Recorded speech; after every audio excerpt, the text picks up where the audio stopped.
What's going on, guys? Welcome back to my channel, and today I'll be doing a review on the stock FRS clutch and the stage 1 clutch from TRP, which I bought a couple weeks back.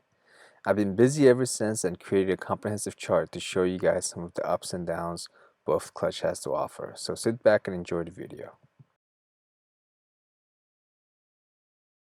Starting with the stock clutch, one of the biggest issue with it was executing a heel and toe downshift. Because of the light pressure plate, finding the perfect moment and matching the engine speed with the transmission was far too difficult to perform than it should have been. Next, clutch control with the stock clutch was out of the question. Again, because of the light pressure plate, throwing the car around or maneuvering the car using the clutch was always a coin toss. The end result was either very disastrous or you lived to fool around another day. Another issue, but not as problematic than the rest, was rough gear changes, for some reason which I cannot describe.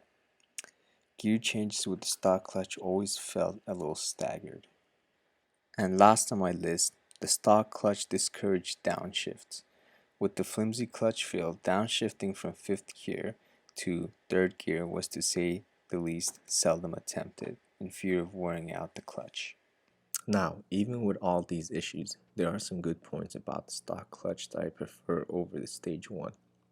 Because of the light pressure plate, this means easy city driving, easy on the legs when sitting in traffic, and overall comfort.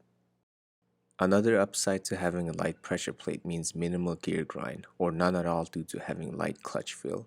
With the stage 1, it's easy to forget not to clutch in all the way to engage into another gear. This will play a huge role in your transmission's lifespan. Now we're going to step up to the stage 1 from top race performance. Let's begin with the cons and move on to the pros. With the stage 1, the most obvious change you'll feel is the heavy pressure plate and the clutch feel.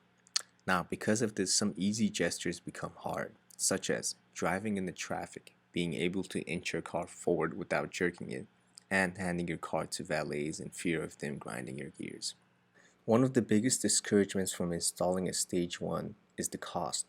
Not only is the clutch itself cost $250, and plus for many of us, labor costs can drive the entire job upwards of $1,000. I understand some of us don't have the funds or would rather spend it on something else than pour a grand onto a clutch job. So the ability to do this job financially is a big letdown for some of us. Lastly, it's easy to grind your gears when changing. Because of the extra distance the clutch has to travel, it's easy to sometimes forget not to clutch in all the way and have your gears grinded in the process. As you know, this is not good for your transmission's lifespan. On to the good stuff.